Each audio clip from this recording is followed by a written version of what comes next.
Ukiona ndoto hizi 5 basi ujue unaingia kwenye msimu wako mafanikio ama msimu wako wa heri. Na hata kama watu wakikupinga basi watakuwa washachelewa kuzuia hicho kitu ambacho Mungu amepanga kije kwenye maisha yako. Ndoto ya kwanza ni ukiota umevalishwa nguo mpya ama umepewa nguo mpya. Mara nyingi watu tukiwa tunaenda kwenye special event, yani harusi, birthday or any special event, watu tunapenda kuvalia mavazi mapya. So hii ndoto inaashiria kwamba kuna kitu special ambacho kinakuja kwenye maisha yako, so you should get prepared. Ndoto ya pili, kuota kwamba unapanda ngazi ama umepanda lift. That's very simple. Hiyo maana yake ni kwamba ni elevation, inuliwa juu. Zaburi 75:6-7 inasema Mungu ndiye humshusha mtu na humuinua mtu. Ukiona hii ndoto, jiandae kwa ajili ya promotion, ajili ya badiliko, jiandae kwa ajili ya kupelekwa eneo la juu zaidi ya ulipokuwa. Ndoto ya tatu, ukiona mvua, hii ni ishara ya kwamba Mungu amesikia maombi yako ya muda mrefu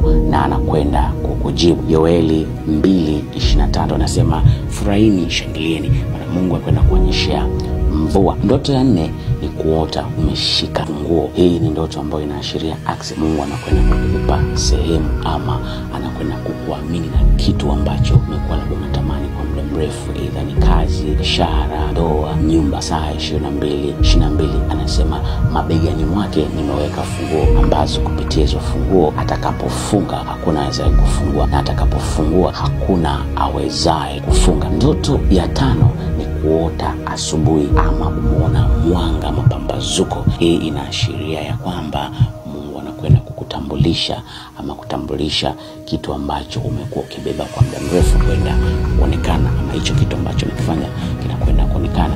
Isaya 60:1 inasema inuka uangaze, maana nuru yako imekuja.